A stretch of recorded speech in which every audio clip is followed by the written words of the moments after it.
दोस्तों, आपने धर्मेंद्र जी को फिल्मों में कई किरदार निभाते देखा होगा। उनको ही मैन भी कहा जाता है। उनको आपने कभी शेर दिल और कभी गरीबों का साथ ही और शोले जैसी फिल्मों में देखा होगा। लेकिन अगर असल जिंदगी में धर्मेंद्र जी से पूछा जाए कि उनकी असली प्रेरणा कौन है, तो जवाब कुछ हैरान करने वाला मिलेगा।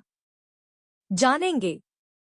तो जय भीम दोस्तों, आप देख रहे हो तो शिवम कुमार जाटव 563 यूट्यूब चैनल। तो दोस्तों, हमारी आपसे एक ही विनंती है, अगर आप चैनल पर नए हो तो चैनल को अभी के अभी सब्सक्राइब करो और वीडियो को भी लाइक कर दो और वीडियो अपने दोस्तों के साथ शेयर कर दो। और हैं, अगर आप इस वीडियो को अंत तक नहीं देख सकते तो अभी वीडियो को छोड़ दें। तो चलिए वीडियो शुरू करते हैं। दोस्तों, जब हाल ही में एक कार्यक्रम में जब धर्मेंद्र जी से पूछा गया कि उनकी प्रेरणा कौन है, तो वे बिना झिझक कहते हैं बाबा साहेब भीमराव अंबेडकर। धर्मेंद्र जी ने आगे कहा, अगर मैं आज इस मुकाम पर हूँ तो उसकी जड़ें बाबा साहेब अंबेडकर जी की सोच में है। उन्होंने हमें यह भरोसा दिलाया कि मेहनत करने वाले को उसका हक जरूर मिलेगा। बाबा साहेब अंबेडकर जी ने हमें इंसान की असली पहचान दिलाई। देखो न धर्म देखो, सिर्फ इंसानियत देखो। वे आगे कहते हैं, मैं गांव का एक साधारण लड़का था। अगर बाबा साहेब ने शिक्षा का हब सबके लिए आसान न बनाया होता तो शायद आज मैं फिल्मों तक पहुंच ही नहीं पाता। बाबा साहेब ने हमें यह साहस दिया कि सपने देखने वाले को कभी कोई रोक नहीं सकता है। तो दोस्तों, मैं आपको बता दें, आज हम बात करने वाले हैं उसमें महामानव थी जिसने हमें इंसान होने का असली मतलब समझाया। बाबा साहेब डॉ भीमराव अंबेडकर जी का नाम लेते ही हमारे दिलों में सम्मान और गर्व की लहर दौड़ जाती है। कुछ लोग अब भी भ्रांति फैलाते हैं कि बाबा साहेब ने धर्म या किसी खास संस्कृति का विरोध किया था, लेकिन सच्चाई यह है कि बाबा साहेब ने कभी भी किसी धर्म, जाति या संस्कृति के खिलाफ आवाज नहीं उठाई। उन्होंने हमेशा एक ही चीज का विरोध किया, जातिवाद और जातिवादी मानसिकता। उन्होंने कहा था कि अगर इंसान इंसान को ही छोटा या बड़ा मानने लगे तो समाज कभी प्रगति नहीं कर सकता। और इसी सोच के खिलाफ उन्होंने अपने जीवन की पूरी लड़ाई लड़ी। बाबा साहेब का संघर्ष केवल उनका व्यक्तिगत संघर्ष नहीं था, बल्कि यह करोड़ों पीड़ित और वंचित लोगों की आवाज थी। उन्होंने हमें यह सिखाया कि न तो किसी धर्म को छोड़ना अपराध है और न ही किसी धर्म को अपनाना गलत। लेकिन यदि कोई धर्म, कोई व्यवस्था या कोई विचारधारा इंसान को अपमानित करती है, उसे नीचा दिखाती है, तो उसका त्याग करना ही इंसानियत है। बाबा साहेब का विरोध उन मान्यताओं से था जो इंसान को इंसान मानने से इनकार करती थी। इसलिए उन्होंने कहा था, मैं उस धर्म को मानने के लिए तैयार नहीं हूँ जो मुझे इंसान होने का अधिकार ही न दे।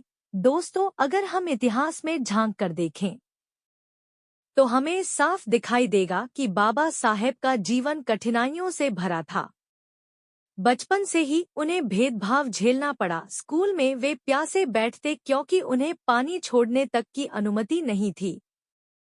वे घंटों क्लास में बैठे रहते, लेकिन उनकी कॉपी तक शिक्षक हाथ नहीं लगाते थे। सोचिए, जिस मासूम बच्चे को शिक्षा का अधिकार होना चाहिए था, उसे केवल उसकी जाति के कारण अपमानित किया जाता रहा। लेकिन बाबा साहेब ने इस अपमान को अपनी कमजोरी नहीं बनने दिया। उन्होंने ठान लिया कि वे पढ़ेंगे, लिखेंगे और इतना ज्ञान हासिल करेंगे कि कोई उन्हें न सके। और उन्होंने कहा था, मेरा संघर्ष किसी जाति या व्यक्ति के खिलाफ नहीं है। मेरा संघर्ष उस सोच के खिलाफ है जो इंसान को इंसान नहीं मानती है। आज भी हमें बाबा साहेब से यही सीख लेनी चाहिए।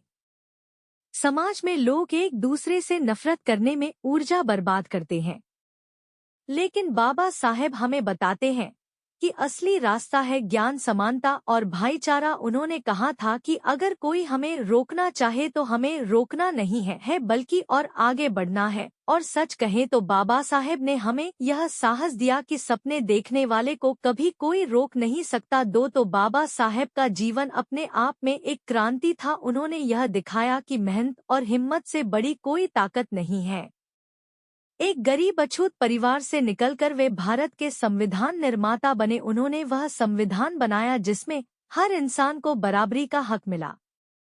वह संविधान जिसने यह सुनिश्चित किया कि किसी को उसकी जाति, धर्म या लिंग के आधार पर भेदभाव का सामना न करना पड़े। हाँ, एक दिलचस्प बात और है। बाबा साहेब ने कभी भी भारतीय संस्कृति को नकारा नहीं। उन्होंने हमेशा कहा कि भारत की असली आत्मा न्याय, समानता और भाईचारे में है। अगर कोई प्रथा या परंपरा इंसान को बांधती है, उसे अपमानित करती है, तो वह भारतीय संस्कृति नहीं बल्कि उसकी विकृति है। इसलिए जब बाबा साहेब ने जातिवाद के खिलाफ आवाज उठाई तो उन्होंने असल में भारतीय संस्कृति को ही बचाया। दोस्तों, बाबा साहेब का सपना था कि हर बच्चा पढ़े, हर महिला स्वतंत्र हो, हर मजदूर को उसका हक मिले और हर इंसान को सम्मान से जीने का अधिकार मिले। लेकिन यह सपना केवल बाबा साहेब का नहीं बल्कि हम सबका होना चाहिए, क्योंकि अगर समाज में किसी एक व्यक्ति के साथ भी अन्याय होता है तो उसका असर पूरे समाज पर पड़ता है। आज के समय में भी हमें यह याद रखने की जरूरत है कि बाबा साहेब की लड़ाई अभी खत्म नहीं हुई है। जातिवाद आज भी अलग अलग रूपों में मौजूद है। कहीं यह राजनीति में देखता है, कहीं समाज में और कहीं दिमागों में। लेकिन अगर हम सचमुच बाबा साहेब को श्रद्धांजलि देना चाहते हैं तो हमें उनके विचारों को अपने जीवन में उतारना होगा। दोस्तों, बाबा साहेब ने हमें यह सिखाया कि बदलाव कभी आसान नहीं होता। लोग आपको रोकेंगे, आपका मजाक उड़ाएंगे, आपके खिलाफ खड़े होंगे, लेकिन अगर आपके इरादे सच्चे हैं तो कोई आपको रोक नहीं सकता। उन्होंने हमें यह भरोसा दिलाया कि सपनों की उड़ान को कोई पिंजरे में कैद नहीं कर सकता। यही कारण है कि आज बाबा साहेब केवल भारत के ही नहीं बल्कि पूरी दुनिया के लिए प्रेरणा है।